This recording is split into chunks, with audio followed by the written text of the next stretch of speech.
Olá, hoje você é nosso convidado para que em multiplataforma, na Rádio Câmara 93,9 FM, junto com a TV Câmara aqui em Bauru, nos canais 10 da NET e 60.3 UHF Digital, bater um papo sobre música com o Edson Oliveira.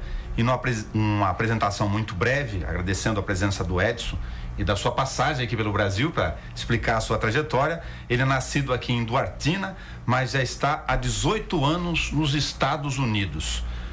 Vamos começar pela história da nossa terra primeiro aqui, Edson. Qual é o seu envolvimento com a música ainda aqui no Brasil, antes de correr pelo estado do Oregon? Eu comecei a aprender música quando minha irmã mais velha comprou um violão e começou a tomar aula. Eu comecei a usar os caderninhos dela de Roberto Carlos, Renato Seus Blue Caps, e comecei a aprender os acordes. Esse foi o meu começo. Mas depois eu comecei a estudar. Eu tive um professor em Bauru, o professor Geraldo Ribeiro, em São Paulo. E quando eu me mudei para Salvador, na Bahia, eu frequentei e me formei em violão, instrumento na Universidade Federal da Bahia. Que tal as suas impressões sobre a formação em música, especialmente o violão, no período, para a gente ter um pouco aqui a distância no estado de São Paulo, a impressão de alguém que está militando no meio, né, do ponto de vista cultural, sobre a qualidade da universidade, enfim, a Universidade Federal lá de Salvador, na Bahia?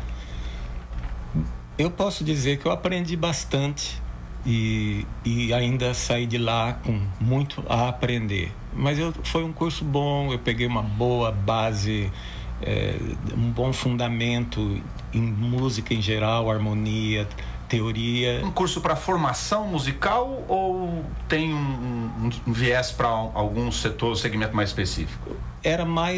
O meu interesse era mais focalizado no instrumento. Eu queria me desenvolver como violonista. Aí você acabou projetando um pouco a questão do violão instrumental no seu universo. Isso, no meu curso era basicamente no que se chama música clássica, apesar que há uma intersecção com vários autores que são, você não pode chamar clássico só, Villa-Lobos, Léo Brauer, mas o meu interesse real, que eu fui cada vez mais contactando, era a música popular brasileira. Daí a aventura, enfim, musical e cultural pelo estado do Oregon. Por que Eugene, em especial, essa cidade? Eugene foi uma ocasião que eu estava pesquisando a possibilidade de estudar música nos Estados Unidos. Eu tinha uma família lá em Salvador que eu conhecia e que me convidou para visitar escolas em Eugene. Eu visitei e gostei da cidade, e foi a situação que me permitiu estudar lá. Apresenta a cidade para nós, a questão da peculiaridade que você contava para a gente aqui fora do ar, uma cidade, na sua visão, um pouco alternativa até para as nossas questões, aliás, ligado na música, depois já para emendar, ligado a um festival de música que tem um pouco de origem hippie. Exatamente. Eugene, nos Estados Unidos, é conhecida como uma cidade de um povo alternativo no estilo de vida, e uma expressão disso é um festival anual que tem em Eugene chamado Country Fair, que foi iniciado há 40 anos ou mais atrás com os hippies na época, e que foi se desenvolvendo, e esses hippies foram ficando mais velhos naturalmente, tendo filhos, e hoje é um grande festival para a cidade toda, e se passa numa parte assim como se fosse uma fazenda, se cria uma cidade no meio da floresta. Em que época é o festival? Acontece em julho, que é no verão americano dos Estados Unidos. E é difícil de escrever, mas é muito interessante. À medida que você foi estudar música e aprender inglês, lá você foi se relacionando com a cultura local, enfim, bares, restaurantes, casas de apresentação. Não sei se lá também tem obviamente, a questão do jazz presente na noite ou nas apresentações. Que tal a noite do Oregon? Eugene é uma cidade que tem bastante música ao vivo, muitos músicos e muito bons músicos. E eu comecei inicialmente com um guitarrista que tinha vivido no Brasil e conhecia um pouco de música brasileira e tocava jazz. Esse foi o meu começo lá. A gente começou a preparar uns duos com voz e a minha guitarra, que era bem brasileira, e ele com um toquinho de jazz. Mas eu fui expandindo, fui incluindo outros músicos e acabei formando uma banda que hoje a gente toca lá, normalmente com uma banda de 6 músicos, às vezes 5, às vezes 4, e eu continuo também tocando, me apresentando solo. Jazz, bossa nova, samba, mistura de tudo, um pouco de tudo? Mistura de tudo, porque meus músicos, eles são todos americanos. Todos gostam muito da música brasileira, mas o histórico dele, o background deles é a vida deles lá, aprenderam lá. Então eles dão aquele toque que é deles na nossa música. Essa altura a questão da linguagem, inclusive dos cacuetes locais, estão todos resolvidos musicalmente e do ponto de vista também da pronúncia, da formação da linguagem. Mas no início, quando você chegou lá, pegar o violão e tocar em português ou se aventurar a cantar em inglês para os americanos com os nossos recortes melódicos, como foi? Como eu estava te dizendo, teve uma coisa muito importante que me ajudou a me estabelecer lá. Eu achava a nossa música muito boa e acho a nossa música muito boa. Isso me deu a confiança de interagir com os músicos de lá e entrar com autoestima. É a tal da autoestima artística. E realmente foi o que aconteceu. A gente tocou, os músicos foram muito receptivos, eles queriam aprender outras coisas, eles conheciam a nossa música através de gravações de músicos de jazz, que são boas, mas não são o original. Então, os músicos foram receptivos, desejosos de aprender a linguagem. Nesse ponto, eu fui um pouquinho um guia para eles. E eles foram guia para mim em outras coisas. Claro. A interação com o músico de jazz, por exemplo, foi uma coisa nova para mim e eu aprendi muito com eles. Tá. Uma roda de chorinho aqui, para usar uma heresia de comparação, tem muito do improviso natural e dos recortes melódicos próprios da nossa terra. O jazz também tem a relação com o improviso, só que de outra natureza. É possível conversar com esses dois horizontes que eu citei?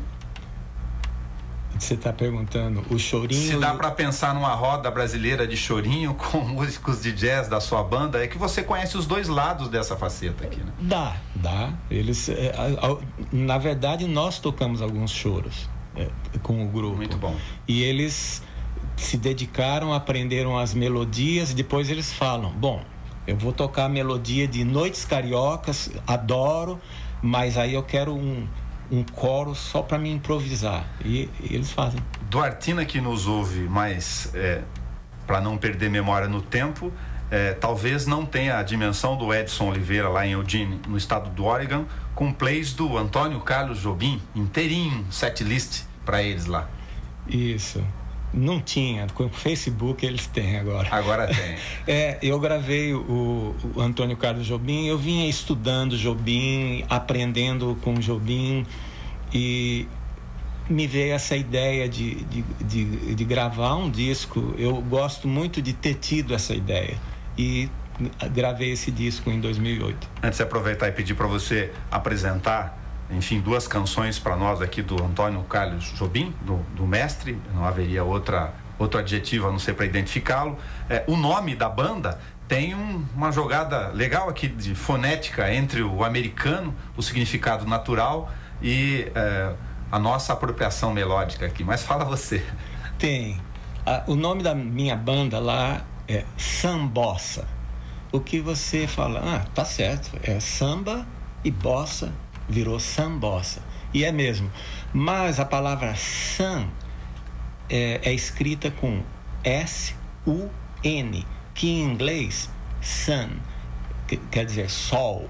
Então, a palavra sun remete os americanos para um lugar de sol, de praia. O que também lembra da bossa nova, e também lembra da bossa nova. Então é sambossa, é um joguinho com sons e com idiomas diferentes. Ficou bem apropriado. Bom, eu vou parar de conversa fiada aqui, não tomar muito seu tempo na rádio e na TV Câmara, agradecer muito a sua visita, né, através da nossa colega Erundi, aqui do gabinete da presidência, e pedir para você, como a gente te apertou no começo aqui, para apresentar duas do Antônio Carlos Jobim. Mas como a gente preserva muito a questão dos autores, por favor, a identificação dos nomes para valorizar essas duas boas composições que você escolheu. Eu vou tocar. A primeira é uma espécie de como se poderia dizer, uma canção chamada Janelas Abertas. Ela é composta só por Antônio Carlos Jobim, eu penso. E a segunda é Brigas Nunca Mais, que é composta por Antônio Carlos Jobim e, me desculpe, mas penso que é Vinícius de Moraes o letrista. Tranquilo, mas para fazer a junção das duas relações aqui, Antônio Carlos Jobim pelo duatinense Edson Oliveira. Obrigado por sua presença. Vamos ouvir os sons ao violão.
Chegou, sorriu, venceu, depois chorou. Então fui eu quem consolou sua tristeza, na certeza de que o amor tem dessas fases más e é bom para fazer as pazes.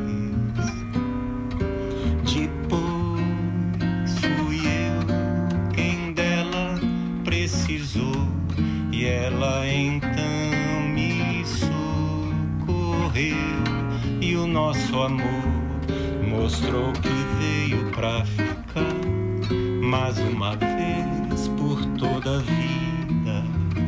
Bom é mesmo amar em paz, brigas nunca mais.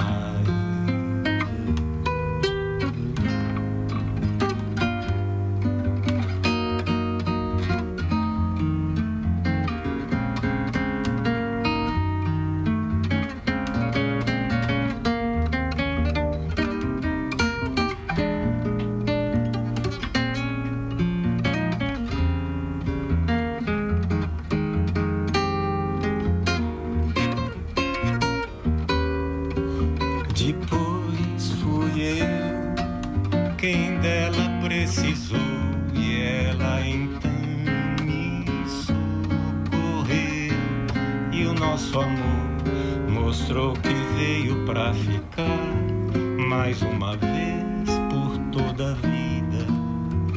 Bom é mesmo amar em paz, brigas nunca mais.